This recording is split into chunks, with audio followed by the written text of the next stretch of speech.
Rakesh Christopher గారి మీద జరిగిన దాడి జరిగినట్టుగా ఒక ఉప ఎన్నికల్లో గెలిచిన తర్వాత ఎక్కడన్నా మా ప్రభుత్వ హయాంలో మా కార్యకర్తలు కానీ మా పార్టీ నాయకులు కానీ హద్దులు దాటి ఈ రకంగా ప్రవర్తించారా ఒక్కసారి గుర్తు తెచ్చుకోండి. ఒకవేళ మేము కూడా ఆనాడు 7 ఉప ఎన్నికల్లో 2 కార్పొరేషన్ ఎన్నికల్లో జిల్లా పరిషత్ ఎన్నికల్లో గెలిచిన తర్వాత విజయ గర్వంతో విర్రవీగి నిన్న మీ వాళ్ళు ప్రవర్తించినట్టుగా మా పార్టీ గుర్తైన కారు గుర్తుని ఏదో ఊరేగింపు చేస్తూ అవహేళన చేస్తూ చిల్లరగా ప్రవర్తించుంటే ఇవాళ మీరెక్కడ ఉండేటోళ్ళో ఆలోచించుకోండి. సోదరుడు రాకేష్ క్రిస్టోఫర్ గారి మీద ఒక క్రిస్టియన్ మైనారిటీ కమ్యూనిటీకి సంబంధించిన సోదరుడు, ఆయన మీద రెహమత్ నగర్ లో జరిగిన ఈ దాడిని నేను పూర్తిగా ఖండించడమే కాదు, ఆయనకి జరిగిన ఈ దాడికి బాధ్యత కూడా ఖచ్చితంగా కాంగ్రెస్ పార్టీయే వహించాల్సి ఉంటుంది. ఎన్నికల్లో కొన్ని ఎన్నికలు గెలుస్తాం, కొన్ని ఎన్నికలు ఓడిపోతాం. ఎన్నికలు జరిగినంత కాలం ఎవరి పార్టీకి వాళ్ళు ప్రచారం చేసుకుంటాం. కానీ ఎన్నికలు అయిపోయిన తర్వాత కూడా ఈ రకంగా కక్షపూరితంగా వ్యవహారం చేస్తాం, ఈ రకంగా రాజకీయం చేస్తాం, రౌడీజం చేస్తామంటే తెలంగాణ ప్రజలు అన్ని చూస్తున్నారు. తగిన సందర్భంలో తగిన విధంగా బుద్ధి చెప్తారు. మేము తమ్ముడు రాకేష్ క్రిస్టోఫర్ గారికి, వారి కుటుంబానికి, వారి శ్రీమతికి, వారి కూతురికి, వారి కుమారుడికి, వారి తండ్రి గారికి అందరినీ కలిసినాము. విష్ణువర్ధన్ రెడ్డి గారు, సునీత గారు, కౌశిక్ రెడ్డి గారు, అట్లాగే మా నాయకులు అందరం కూడా కలిసి, మా కార్పొరేటర్లు అందరం కూడా కలిసి ఆ కుటుంబానికి ధైర్యం చెప్పడానికి ఎన్నికలు మా కుకట్పల్లి ఎమ్మెల్యే కృష్ణారావు గారు అందరం కూడా వచ్చి వారికి ధైర్యం చెప్పే ప్రయత్నం చేస్తా ఉన్నాం. అట్లాగే నేను ఇంకొక మాట కూడా ఇస్తా ఉన్నా, ఎన్నికల ముందు చెప్పాను, మళ్ళీ చెప్తా ఉన్నా. జూబ్లీహిల్స్ నియోజకవర్గంలో ఏ కార్యకర్తకి ఏం జరిగినా కంటికి రెప్పలాగా కాపాడుకునే బాధ్యత నాది, పార్టీది. వదిలిపెట్టే సమస్య లేదు. ఒక ఎన్నికల్లో గెలవచ్చు, ఒక ఎన్నికల్లో ఎదురుదెబ్బ తగలొచ్చు, కానీ కార్యకర్తల విషయంలో మాత్రం ఎక్కడ ఎవరికి ఏ అన్యాయం జరిగినా, ఎక్కడ ఎవరికి ఏ చిన్న నొప్పి కలిగినా తప్పకుండా ఇదే రకంగా వాళ్ళ ఇంటి ముందుకు వస్తాం. అర్ధగంటలో వస్తా అని చెప్పినా ఇలా వచ్చినాం. రేపు కూడా ఇట్లే ఉంటాం. మంగళవారం నాడు జూబ్లీహిల్స్ నియోజకవర్గ కార్యకర్తల సమావేశం కూడా ఏర్పాటు చేస్తా ఉన్నాం. ఆ రోజు మిగతా అన్ని విషయాలు కూడా డీటెయిల్డ్ గా మాట్లాడుకుందాం. కానీ ఖచ్చితంగా ఈ రోజు జరిగిన ఈ దాడికి కాంగ్రెస్ బాధ్యత తీసుకోవాలి.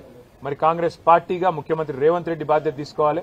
మీరు కనుక సంయమనంతో వ్యవహారం చేయకపోతే, విజయ గర్వంతో ఇట్లాగే విర్రవీగితే తప్పకుండా ప్రజలు బుద్ధి చెప్తారు, తప్పకుండా మేము కూడా బుద్ధి చెప్పాల్సిన పరిస్థితి వస్తుందని చెప్పి కూడా కాంగ్రెస్ నాయకులకు చెప్తూ, రాకేష్ క్రిస్టోఫర్ గాని అట్లాగే జూబ్లీహిల్స్ నియోజకవర్గంలో ఉన్న కష్టపడి పనిచేసిన కార్యకర్తలందరికీ శిరస్సు వంచి వారికి ధన్యవాదాలు. ఎందుకంటే గతంలో మాకు 80,000 ఓట్లు వస్తే ఇప్పుడు కూడా 75,000 ఓట్లు వచ్చినాయి. ఓట్లేం తగ్గలేదు, కేవలం 5,000. అది కూడా ఇన్ని రిగ్గింగులు, ఇన్ని గూండాగిరి, ఇన్ని దొంగ ఓట్లు, ఇన్ని పైసలు పంచి, చీరలు పంచి, కుక్కర్లు పంచి, ఇన్ని కథలు పడ్డాక ఆడికి కూడా 75,000 ఓట్లు మా అభ్యర్థికి వచ్చినాయి, మా పార్టీకి వచ్చినాయి. ఇదేమి స్వల్ప సంఖ్య కాదు. తప్పకుండా తిరిగి మళ్ళీ భవిష్యత్తులో కొడతాం. జూబ్లీహిల్స్ లో మళ్ళీ గులాబీ జెండా ఎగరేస్తాం. Thank you. సరే, ఎవరిది అహంకారమో ఎవరిది ఏందో నిన్న వాళ్ళు విజయ గర్వంతో తీసిన ఊరేగింపులోనే కనబడ్డది. మేము ఎన్నో ఎన్నికలు గెలిచాం గతంలో. ఎప్పుడన్నా ఇంత అహంకారపూరితంగా ఒక పార్టీ గుర్తును అట్లా బజార్లో ఈడుస్తూ క్రేన్లు పట్టుకొని అంత చిల్లరగా ఎప్పుడన్నా ప్రవర్తించామా?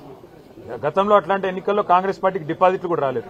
అట్లని చెప్పేసి కాంగ్రెస్ పార్టీ గుర్తునేమన్నా గాడిదనెక్కి ఊరేగింపులు చేశామా? అహంకారం ఎవరిదో, ఆత్మవిశ్వాసం ఎవరిదో, భవిష్యత్ ఎవరిదో తప్పకుండా తెలంగాణ ప్రజలు నిర్ణయిస్తారు.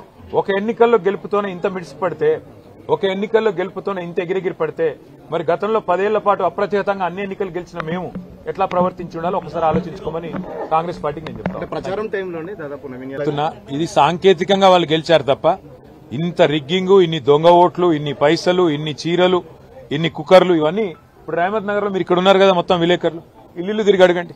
ఎన్ని డబ్బులు పంచారు, ఎన్ని కుక్కర్లు పంచారు, ఎన్ని రకాల తాయిలాలు పంచారు, ఎన్ని ఆపసోపాలు పడ్డారు. చివరికి అరకొర మెజారిటీతో ఇన్ని దొంగ ఓట్లు వేయించుకుంటే, ఇంత రిగ్గింగ్ చేస్తే చావు తప్పి కన్నులోట పోయినట్టు గెలిచినారు. అదో గెలుపు అనుకుంటే అది వాళ్ళ కర్మ, నేనేం చేయలేదు.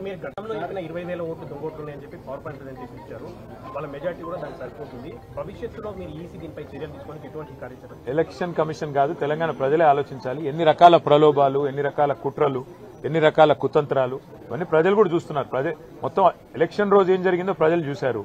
కాబట్టి భవిష్యత్తులో మిగతా అన్ని విషయాలు మాట్లాడుకుందాం. ఇవాళ మాత్రం కేవలం మా సోదరుడు రాకేష్ క్రిస్టోఫర్ గారికి, వారి కుటుంబానికి, జూబ్లీహిల్స్ నియోజకవర్గంలో ఉన్న ప్రతి కార్యకర్తకు ధైర్యం చెప్పడానికి నేను ఇక్కడికి వచ్చినాను. తప్పకుండా భవిష్యత్తులో కూడా ఇదే స్థాయిలో, ఇదే పద్ధతిలో ఎక్కడ ఎవరికి చిన్న ఇబ్బంది కలిగినా వారి దగ్గరికి వస్తాము, వారికి అండగా నిలబడతాము. కాంగ్రెస్ పార్టీ గుండాయిజం మానుకోకపోతే ప్రజలే బుద్ధి చెప్పే విధంగా ప్రజల్ని కూడా చైతన్యం చేస్తాం.